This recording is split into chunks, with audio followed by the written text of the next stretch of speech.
Eu não sei se você conhece uma pessoa difícil, mas existem pessoas que são muito chatas de lidar. Já viu gente chata? Você convive com alguém chato? Você trabalha com alguém chato? Eu trabalho. Eu tenho que todo dia, né, superar a mim mesmo, né, Wesley? Então, é muito difícil lidar com pessoas inconvenientes. É difícil lidar com pessoas mal educadas. Já viu mal educado? É muito difícil. É muito difícil você lidar com pessoas grosseiras. É mais difícil ainda você lidar com pessoas ignorantes, pessoas que não sabem nada, acham que sabem e ficam discutindo contigo o tempo todo. É difícil lidar com pessoas que não têm o mesmo sentimento, os mesmos valores, o mesmo senso de direção que é você. Então você quer ir para um lugar, a pessoa está do teu lado querendo ir para outro. Lidar com pessoas não é fácil. Eu tenho ensinado nos últimos anos você a lidar com pessoas, não só através do livro Especialista em Pessoas, mas através das pregações, do Café com Destino, de tudo que eu ensino. Mas tem um tipo de pessoa que é insuportável. É o vitimista. É aquele que se faz de coitado o tempo todo.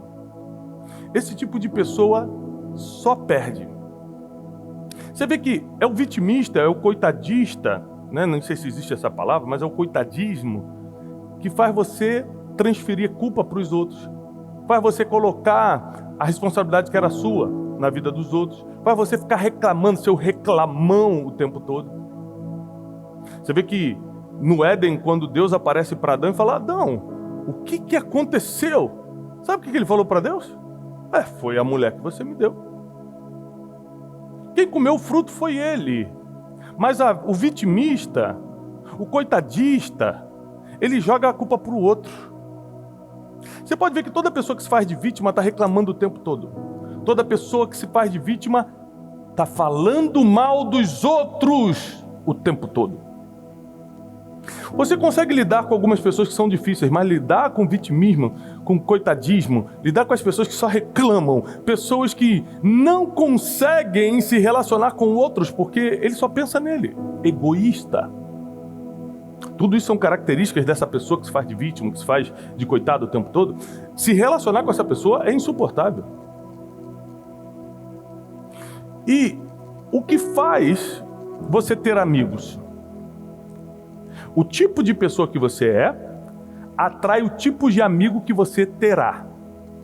O tipo de pessoa que você é atrai o tipo de amigo que você terá. E se você é uma pessoa insuportável, você não terá amigos. Tiago, eu não preciso de amigo. Eu sou feliz sozinho. Mentira.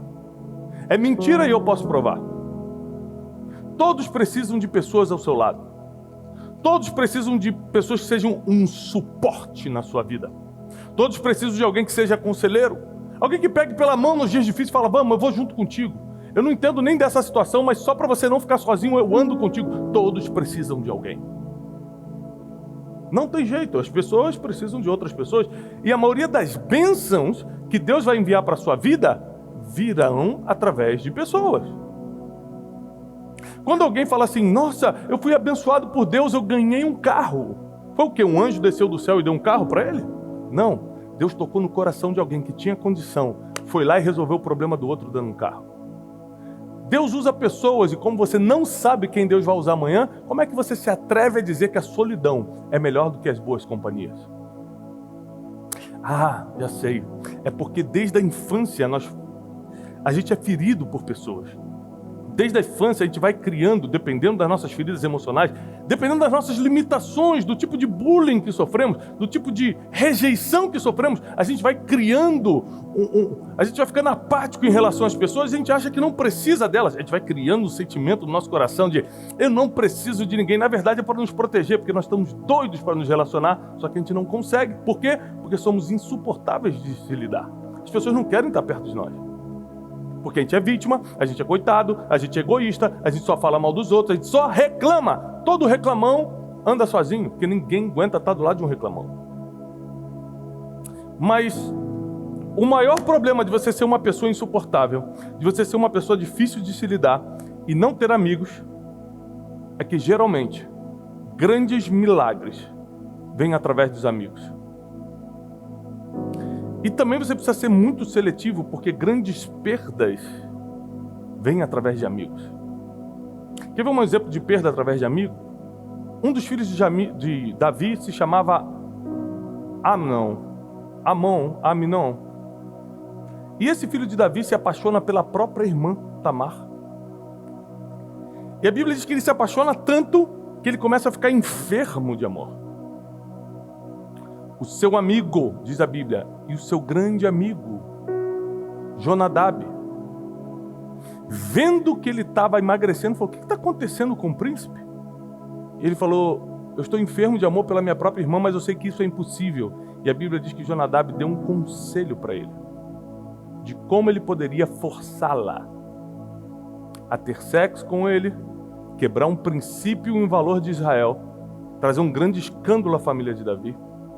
Existem amigos que estão do seu lado, que estão ali para te levar para baixo. É impressionante, para te dar conselho que vai acabar com a tua vida. Acabou-se a vida de Amnon, porque o próprio Absalão, seu irmão, foi lá e matou Amnon. Então grava o seguinte: fazer amigos já é uma grande dificuldade. Fazer amigos certos, aí que eu quero ver. Porque você precisa ser uma boa pessoa para atrair amigos. Mas presta atenção, você atrai, já te ensinei isso, hein? Você atrai o tipo de pessoa que é. Se eu sou generoso, eu atraio generosos. Se eu sou pecador e vivo no pecado, todos somos pecadores, mas eu quero dizer, você vive no pecado, você atrai gente que adora o pecado. Se você é uma pessoa que ama a justiça, ama a verdade, você vai atrair pessoas que amam a justiça. O tipo de pessoa que Aminon atraiu foi Jonadab, que era um conselheiro do inferno. O seu coração atrai outros corações parecidos com o seu. O seu coração, o tipo de coração que você tem, atrai outros corações parecidos com o seu. Mas também nós temos exemplos excelentes. Exemplos de pessoas que entraram na vida de outras, se tornaram amigos para levá-los ao próximo nível. Jonatas, filho de Saul, entra na vida de Davi para livrá-lo da morte. Tem uma passagem que me toca muito quando Saul bate de frente com Jonatas e fala: você parece um rebelde, porque você escolheu Davi, um filho de ninguém, para reinar no teu lugar, você que é o príncipe. Mas Jonatas, além da amizade, tinha a sensibilidade espiritual de saber que o lugar era de Davi e não dele. Existem amigos que vão entrar na sua vida para te alertar, amigos que vão entrar na sua vida para te dar direção, mas você tem que ter cuidado com o teu coração, porque você pode atrair pessoas como Jonadab, que vão entrar na tua vida quando você estiver num dilema, para te dar um conselho do inferno e você fazer uma besteira que não tem como se levantar mais. Atrair amigos já é difícil, porque você precisa ser uma boa pessoa para atraí-los. Atrair os bons amigos é mais difícil ainda. Olha o que nós vemos em João capítulo 5, na passagem de Betesda. Algum tempo depois, Jesus subiu a Jerusalém para uma festa dos judeus. Por que subiu? Porque Jerusalém fica no alto de uma montanha, 800 metros acima do nível do mar. Ele era da Galileia, então ele via de 400 metros abaixo do mar, 200 metros abaixo do mar, 400 é o Mar Morto, que era a Galileia, e subia cerca de 1.000 metros então, 200 a menos com mais 800 para cima. Subia para Jerusalém, e Jesus fazia isso nas principais festas dos judeus. Fazia isso em Pêssar, que é a Páscoa, em abril. Fazia isso em Shavuot, que é Pentecoste, em maio ou junho. E fazia isso em Sukkot, que é Tabernáculos, em outubro. Algumas vezes também Jesus subiu a Jerusalém no mês de dezembro, na festa das luzes, Hanukkah, para ensinar, para fazer seus milagres. Ou seja, Jesus era muito atuante nas festas judaicas. Ele saía da Galileia, onde morava, sua base era em Cafarnaum, cidade à beira-mar da Galileia, e subia para Jerusalém. Nessa passagem ele sobe para Jerusalém para uma das festas dos judeus, para uma das festas judaicas. Aí em Jerusalém, perto da Porta das Ovelhas, que hoje em Jerusalém se chama Porta dos Leões, um tanque, que em aramaico é chamado de Betesda, tendo 5 entradas à sua volta. Ali costumava ficar grande número de pessoas doentes e inválidas, cegos, mancos e paralíticos. Eles esperavam um movimento nas águas, porque de vez em quando descia um anjo do Senhor e agitava as águas, e o primeiro que entrasse no tanque, depois de agitadas as águas, era curado de qualquer doença que tivesse. Um dos que estavam ali era paralítico, fazia 38 anos. Imagina você ter que lidar com uma limitação durante 38 anos. Esse paralítico estava ali há 38 anos com essa limitação. Escute isso. Quando o viu deitado Jesus e soube que ele vivia naquele estado durante tanto tempo, Jesus lhe perguntou: você quer ser curado? E ele respondeu: Senhor, eu nem tenho alguém que me ajude a entrar no tanque quando a água é agitada. Toda vez que eu tento entrar, outro vem antes de mim. Repare que esse homem está 38 anos doente, vivendo ali com pessoas doentes. Como eu disse, o teu estado atrai pessoas do mesmo estado, o teu coração atrai pessoas do mesmo coração. A Bíblia diz que ali não tinha pessoas boas, só tinha pessoas doentes, não tinha pessoas curadas, só tinha pessoas doentes. Paralíticos, mancos, coxos, pessoas inválidas. E eles ficavam no mesmo lugar. E durante 38 anos, esse homem diz para Jesus que não tinha ninguém para empurrá-lo quando as águas se movimentavam. Quando Jesus, o Rei dos Reis, o Senhor dos Senhores, o Príncipe da Paz, o Pai da Eternidade, o Senhor das Luzes, como aquele que pode curar qualquer pessoa, se manifesta para ele e pergunta: você quer ser curado? Sabe o que ele responde? Como? Se eu não tenho ninguém para me empurrar? Ele começa a murmurar, reclamar, se fazer de coitado, se fazer de vítima. Eu até queria, mas aí toda vez que eu tento, vem alguém pulando na minha frente. Alguém que tem uma limitação menor do que a minha, porque o manco não é um aleijado. O manco consegue dar um jeito de andar de alguma forma e se joga na minha frente. O cego escuta pelo barulho da água e se guia pelo barulho e se joga. Agora eu sou aleijado, não consigo me levantar e não tem ninguém que me empurre quando as águas são agitadas.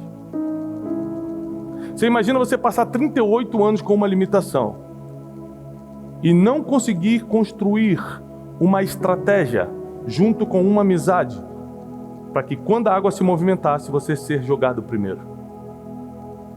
Tem pessoas que são tão difíceis de lidar, são tão vitimistas, tão egoístas, só pensam nela. São pessoas que não conseguem olhar para o outro, manter um relacionamento com o outro, que quando elas mais precisam, ninguém quer dar um empurrãozinho. Em 38 anos, esse homem não conseguiu montar uma estratégia. Em 38 anos, esse homem não conseguiu fazer uma amizade que pudesse dar um empurrãozinho. Às vezes, tudo que você precisa na tua vida profissional é um empurrãozinho, mas não tem ninguém que faça isso por você. Na tua vida espiritual, você está precisando de um empurrãozinho, mas ninguém faz isso por você. Vou te contar uma história. Quando eu estava quebrado em 2014, minha vida espiritual estava afundada, eu estava duvidando de Deus. Um amigo meu, que é amigo até hoje, me ligou e falou assim: Tiago, você está muito mal. Você precisa ir numa conferência, em algum lugar que você seja avivado, que você receba mais do Espírito de Deus. Eu falei: como? Eu não tenho dinheiro para nada. Vítima. Coitadinho. A culpa é dos outros, não é minha. Ele falou assim: eu empresto meu cartão. Eu pago essa passagem, mas vai para uma conferência. Eu descobri uma conferência aqui. E aquele amigo me deu um empurrãozinho porque ele pagou minha passagem. Eu fui para uma conferência na Argentina e foi nessa conferência que eu recebi a primeira palavra de que eu teria livros que seriam expostos nos aeroportos do país, nas principais lojas do país e fora do país. Se não fosse por esse empurrãozinho, naquele dia eu continuaria na minha casa e não receberia a palavra que deu um destino na minha vida, profissional e ministerial. Existem pessoas que, quando são perguntadas pelo próprio Jesus o que você quer, elas preferem gastar esse tempo precioso dando uma desculpa do que falando sim ou não. Quer ou não quer o milagre? Quando você é uma pessoa difícil de lidar, você também é uma pessoa difícil de se explicar, uma pessoa difícil de comunicar. Então você perde oportunidades incríveis divinas porque você não consegue se comunicar. Porque você não consegue falar. Jesus, o próprio Jesus pergunta para ele: você quer ser curado? Ele, como? Em 38 anos, não tem ninguém para me empurrar. Você imagina você ser uma pessoa tão difícil, tão insuportável, que o empurrãozinho não custa nada a ninguém, mas as pessoas não querem nem encostar em você, não querem nem estar perto de você. Sabe o que eu quero dizer? Quanto mais difícil você é de se lidar, menos milagre se forma à sua volta. Quanto mais insensato, quanto mais ignorante, quanto mais coitadista, quanto mais vitimista, quanto mais egoísta, quanto mais murmurador, quanto mais reclamão, quanto mais fofoqueira você é, menos as pessoas querem estar ao seu lado. E quando você precisa só de um empurrãozinho, ninguém está à sua volta para empurrar. Quando eu entendi essa mensagem, eu entendi que eu precisava melhorar como pessoa. Porque não existe capacidade suficiente no ser humano para realizar as coisas sozinhos nessa terra. Nós precisamos, acima de tudo, da misericórdia e da graça de Deus e de certos empurrãozinhos de pessoas que Deus coloca ao nosso lado. Às vezes, o que está faltando para a tua vida mudar de status, você sair do status de inválido para o status de alguém que recebeu um milagre, é de um empurrãozinho. E deixa eu te falar uma coisa, geralmente Deus usa pessoas para te dar esse empurrão. Deus é soberano, Ele pode fazer do jeito dele, Ele pode mandar um anjo. Mas se você analisa a própria Bíblia, a maioria das pessoas receberam esse empurrãozinho de uma outra pessoa. Deus usa seres humanos para facilitar o milagre na vida de outros seres humanos. O mais impressionante disso tudo é que Jesus é misericordioso.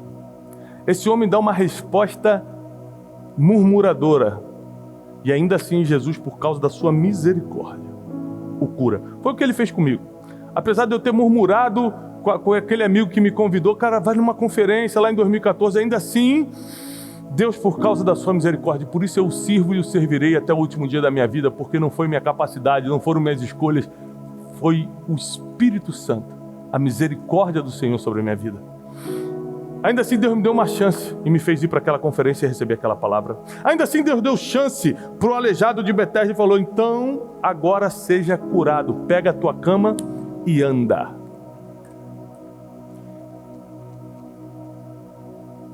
Jesus quebra um protocolo porque essa cura acontece em um sábado. O Shabat para os judeus é algo muito importante. Shabat, que é o sábado, para os judeus começa às 6 horas no findar do sol, mais ou menos às 6 da tarde, e termina no sábado, mais ou menos 6 da tarde. Nesse período, na cultura judaica, não se pode fazer nenhum tipo de trabalho manual. Para você ter uma ideia, quando você vai em Israel e você passa por um Shabat em Israel, até os elevadores param de andar no automático. Você não pode ter o trabalho de apertar o botão do elevador. Os judeus levam muito a sério essa questão e Jesus estava curando, ou seja, trabalhando, porque o ministério de Jesus para ele era um trabalho. O tempo todo ele fala assim: meu pai trabalha até agora, porque eu não vou trabalhar. Jesus estava trabalhando literalmente no sábado. Ele quebra um protocolo, porque a vida vale mais do que o Shabat, diz a própria Torá. A vida vale mais do que o sábado. Então, para salvar uma vida, Jesus explica isso para os fariseus uma vez, se o gado, se uma ovelha, se uma vaca, se um boi de vocês cair num buraco no sábado, vocês vão deixá-lo morrer, vocês não vão tirar? Ele falou: não, a gente tira então, porque a vida vale mais. Então, naquele sábado, Jesus viu que aquela vida valia mais do que o protocolo. Ele nem merecia, porque ele era um reclamão. Mas já pensou se Jesus nos curasse por merecimento? Já pensou se ele nos abençoasse por meritocracia? Meritocracia é importantíssima e eu defendo essa causa, porém no trabalho. Você prospera na medida que produz. Quanto mais produzir, mais vai prosperar. Meritocracia, mais vai receber. No reino de Deus,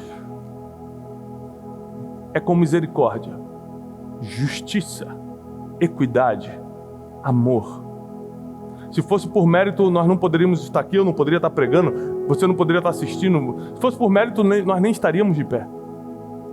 A graça de Cristo nos alcançou antes mesmo que nós o escolhêssemos.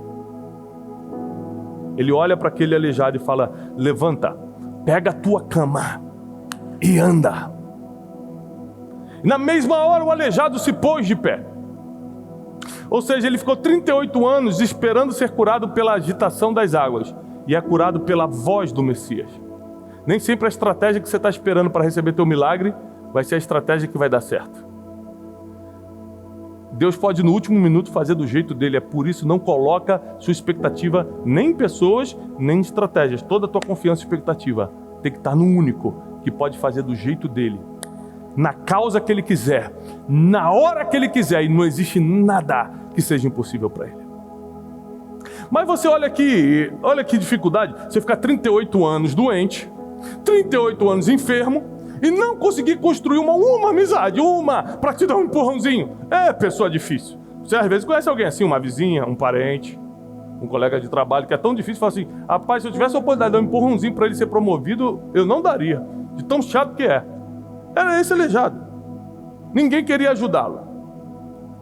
Mas só para você entender que não é questão se Jesus quer curar ou não, porque ele veio para isso. Ele veio para nos salvar. Jesus quer me salvar? Ele veio para isso. Jesus quer me curar? Ele veio para isso. Ele quer. Jesus quer me abençoar? Jesus quer me prosperar? Ele veio para isso. Ele veio para pregar o evangelho aos pobres, diz a palavra. Ele veio para tirar os pobres de espírito, de alma e de matéria. Ele veio tirar os pobres da escravidão da pobreza. Ele veio tirar o doente da escravidão da doença. Ele veio tirar o pecador da escravidão do pecado. Ele veio para isso. É a missão dele, é o trabalho dele. Então não depende de Jesus, porque ele quer isso. Depende de quem está precisando. Eu vou te provar. Se você abrir comigo em Marcos, capítulo 2, ou seja, Mateus, Marcos, Lucas e João, a biografia de Jesus, os 4 evangelhos. A biografia de Jesus, é lógico, é contemporânea. Esses milagres aconteceram no mesmo tempo, na mesma época. Então a história que eu vou ler é contemporânea, aconteceu na mesma época que o milagre de Betesda. Marcos 2 diz assim: poucos dias depois, tendo Jesus entrado novamente em Cafarnaum, o povo ouviu falar que ele estava em casa. Aqui é uma das provas que Jesus morava em Cafarnaum. A base ministerial era em Cafarnaum. Então muita gente se reuniu ali, de forma que não havia lugar nem sequer junto à porta, e Jesus lhes pregava a palavra. Vieram alguns homens trazendo um paralítico, carregado por 4 amigos. Quantos? 4. Não podendo levá-lo até Jesus por causa da multidão, eles subiram no teto, retiraram parte da cobertura onde Jesus estava e baixaram a maca em que estava deitado o paralítico. Vendo Jesus a fé deles, disse ao paralítico: filho, os teus pecados estão perdoados. O que nós vamos ver aqui é incrível. Primeiro, vai ser a primeira vez que Jesus vai curar uma pessoa, não pela fé da pessoa, mas pela fé dos amigos. Jesus viu a fé deles, viu a fé dos amigos e curou quem precisava. Eu não consigo, talvez hoje, pular um muro de 2 metros, de 3 metros, sei lá. É difícil, eu vou suar muito. Esses homens conseguiram colocar um paralítico nas costas e subir um telhado. Tirar parte do telhado, naquela época era feito de palha. Descê-lo por uma corda, pensa na musculação. Para que ele pudesse estar perto de Jesus. 4 amigos pararam o seu dia. Pediram dispensa do seu trabalho. Pararam sua agenda. E foram lutar, suar, para dar um empurrão na vida de outro amigo. Um paralítico, os dois contemporâneos, um paralítico de Betesda, em 38 anos não tinha ninguém para dar um empurrãozinho. O paralítico de Cafarnaum tinha 4 para carregá-lo nas costas até o lugar do milagre. Você, para ter 4 amigos que dão a vida por você, você tem que ser uma pessoa muito gente boa. Você tem que ter um coração muito bom, você tem que ser muito generoso. Porque às vezes você sendo uma pessoa boa, para ter um amigo de verdade é difícil, imagina 4 que dão a vida por você. A diferença não é se Jesus quer te curar porque Ele quer, a diferença é que tipo de pessoa você é para estar construindo os relacionamentos que te cercam. Quanto mais generoso você for, mais gente vai querer estar do seu lado. Quanto mais sincero você for com as pessoas, ao invés de ser falso, mais pessoas vão querer estar do seu lado. Quanto mais valores e princípios você manifestar, falar a verdade, não enganar ninguém, mais pessoas vão querer estar do seu lado. Quanto mais preocupado com a vida do outro você tiver e ser menos egoísta, mais pessoas vão querer estar do seu lado. E o dia que o milagre está ali perto, eles vão te pegar nas costas. Se você não tiver fé, ou se você tiver inválido, você não tem capacidade de ir até lá, eles vão te pegar nas costas e vão te levar para o lugar do milagre. Talvez hoje você pareça mais, eu gostaria que você refletisse sobre isso, com quem você está parecendo mais, porque às vezes você está parecendo mais com um paralítico de Betesda, que ninguém quer estar perto e ninguém quer dar um empurrãozinho. A opção é sua. Jesus quer curar, Jesus quer salvar, Jesus quer fazer milagre, Jesus quer te passar para o próximo nível, Jesus quer que você viva as coisas extraordinárias nessa terra enquanto Ele não volta, mas também Ele vai mandar tudo que você precisa através de quem está à sua volta. E se você não for uma pessoa fácil de lidar, cadê as pessoas que estarão à sua volta? Está na hora da gente se arrepender dos nossos maus caminhos. Está na hora da gente deixar nosso orgulho de lado. Está na hora da gente aprender a pedir perdão para quem a gente tem que pedir perdão. Está na hora de nós sermos mais educados e menos ignorantes. Está na hora da gente começar a olhar mais para o outro e menos só para a gente. Está na hora de você começar a presentear, chamar para jantar e não só esperar que alguém te chame para jantar ou te dê presente. Está na hora de você começar a dar, porque melhor é dar do que receber. Lembre-se que a palavra de Deus não volta vazia. Tudo que Ele falou vai se cumprir. Tudo que está escrito vai se cumprir. Se você seguir o que está escrito, não tem como dar errado na sua vida. Se cada um que está aqui seguir o que está escrito, não tem como dar errado na sua vida. Não tem como dar errado. Os dois receberam o milagre. Mas um recebeu no primeiro dia que Jesus apareceu em casa, o outro demorou 38 anos. Quanto tempo você quer demorar para receber o que Jesus já quer te dar? Meu Deus. Quanto tempo mais? Quanto tempo mais? Você vai ficar igual o cara de Betesda, o paralítico de Betesda, que viu os outros. Porque quando quem está na mesma situação que você passa à sua frente, você começa a invejar. Você imagina o paralítico de Betesda lá e vendo, não, ele conseguiu e eu não. Ele comprou o carro e eu não. Ele casou e eu não. Eu estou aqui há 38 anos. Esse cara estava do meu lado, de repente agora já está com a bênção. Claro, você começa a querer competir, você começa a querer invejar. Por quê? Porque nunca acontece com você. E por que nunca acontece com você se Deus é justo e quer que todos tenham acesso à bênção? É porque você não é fácil de se lidar. O meu desafio para você na pregação de hoje, desse domingo, é que você seja uma pessoa melhor. Coloca a mão no seu coração, onde você estiver agora, e declara, eu serei uma pessoa melhor. Eu serei uma pessoa melhor. Não depende de Deus, depende de você. Depende de você ser mais generoso, de você perdoar mais, de você falar mais baixo, de você se preocupar mais com as pessoas. Depende de você. Você parar de ser chato, parar de ser pidão. Parar de ser ranzinza, egoísta, ignorante. Para que o teu coração, agora renovado pela palavra, comece a atrair pessoas boas ao teu redor. E essas pessoas vão vir carregadas de bênçãos para te levar para um nível que sozinho você jamais chegaria. Eu não sei se essa palavra está fazendo sentido para vocês, mas se você está em casa me assistindo, olha para mim. Se você está em casa me assistindo e essa palavra está fazendo sentido para você, pega esse link agora, porque através da pregação da palavra a gente entra em muitas casas. Pega esse link agora, e manda pelo menos para 7 pessoas que precisam escutar a pregação desse domingo.